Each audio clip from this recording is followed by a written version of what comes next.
What's happening, guys? Safety Liner C2 here. We've got bus stuff for sale. I have got not one, not two, but three things. I know it's crazy. We're going all out today to show off to you. Don't forget that if you have links that you would like to submit for bus stuff for sale or lots of lots, throw it in the video request form in the description of this video. The more interesting it is, the more likely I will be to feature it. Alright, and the last thing before we start, just a friendly reminder, none of these pictures are mine. I am not listing these, therefore I am not responsible for anything that happens. If you go and buy one of these, don't put it on me. I am not responsible in any way, shape, or form.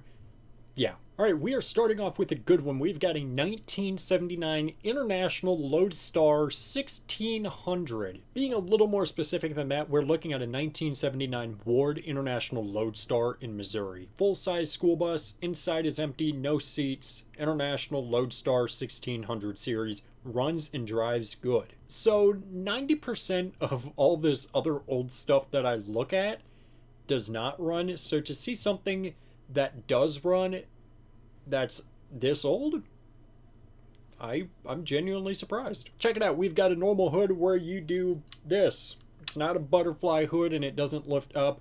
It just goes how normal hoods are now. This picture is obviously a little bit obscured because of the truck right here, but you can see there is a Ward logo right here, and it looks like the capacity was 59. We can also see some sort of ventilation system up here. That would be because I assumed that they were going to turn it into a schoolie. Because of that, they took out the seats, and right over here is what appears to be a toilet. Also look that the black goes from this rub rail to the bottom of the bus. That's an interesting choice. And it also looks like this rub rail has been repainted at some point around here and up here. Obviously, there's also a jackknife door, and I can't tell if that's just a little bit of surface rust or dirt. It probably just needs a good clean. The odometer says it has 117 miles. We're probably looking at 100,117 miles, but who knows. Here's a shot of the tires. There's the build plate. Looks like it was manufactured in April of 79, more specifically April 5th, 1979. There's our IH and Loadstar 1600 emblem, and the chassis build plate, which was built on January 12th, 1978. So this bus is obviously still a piece of work because it is being converted into a schoolie, and it looks like there's, you know, it's old. So for $2,000, I don't know. I would say no. But if someone had the right money, because this still runs, this could be an interesting build. Alright, this second bus is not a school bus, but it's still built by a school bus manufacturer. I'm sure many of you will recognize the name. It's a 1985 Ford Econoline van, cutaway van 2D for $2,500 right here in Arizona. It's a minibus that runs. Will need a fuel pump and probably some other maintenance, tune-up type stuff. We'll need tires, automatic transmission, 351 WV8, bus style side door on passenger side, barn doors in the rear, has a handicap door on the passenger side rear with a wheelchair lift, which is untested and it has been sitting for years. Doesn't smoke and runs very smooth, clean Arizona title. Interior height is 65 inches and overall length is 20 feet. Any guesses on what manufacturer built this? Here's the first picture. If you want to guess what type of bus we're looking at, I'll tell you here in a minute, but doesn't look to be in terrible condition. There's some scratching, a little bit of rust, so I assume that this was not originally an Arizona bus because, you know, we don't know anything about rust. You can see there's some over here and there, and I'm pretty positive that the state never had any of these. I have not been able to find anything like this. I'm guessing that this originally came from California. Here's the driver's side of the bus. Again, this is just, it's rusted and there's some up here. Just does not look Arizona-ish at all.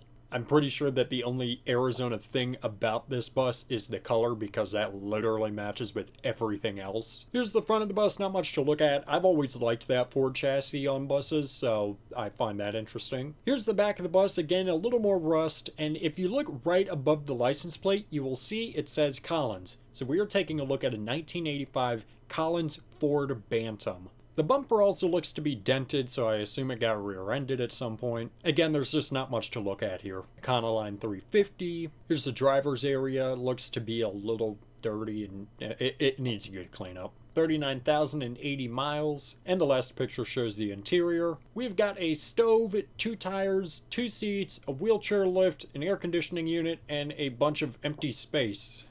I don't know if this was being converted into a schoolie, but otherwise, why is there a stove in there? So that's it for that one. Not too much, but still something a little bit different. Figured I'd show you. All right, and the last bus I want to show you, this is the most interesting one by far. We're taking a look at a 1985 Thomas GMC. The bidding was complete a few weeks ago. It looks like the reserve wasn't met, so I'm sure that this is going to be up at some point again. Checking out the description, we've got a V8 6.5 liter Detroit diesel turbo, hydraulic brakes, automatic transmission. The date of manufacture was February of 85, and the body assembly was March of 85. And just a few things about the condition right here. All right, look at this gorgeous bus right here. I'm assuming that this was converted from a school bus into a whatever type of bus this was used for, mainly because it looks like the warning lights were removed and you can see a little bit of yellow paint around here as well. Also, take a look at these rims. Oh my goodness, look at how shiny those are. And last but not least, can I just say how much I like this blue and white combination. Again, like I said, this was a California bus, so you will see right here that there is a side emergency door.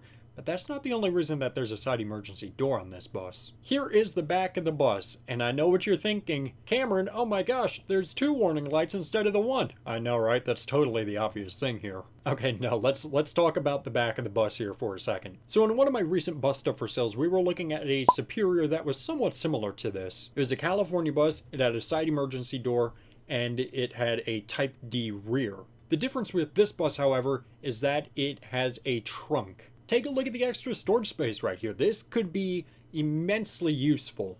I'm guessing that this turned into some sort of church bus based off of Follow Me 2 and just the overall color scheme of it. So if this was used on church trips, having extra storage is always helpful, whether that be under storage or trunk storage. You can see how it kind of steps down right here. That would be the bottom of the seat, this part, as you can see up here. And let's just go back for a second and talk about these 4 warning lights compared to the 2 in the front.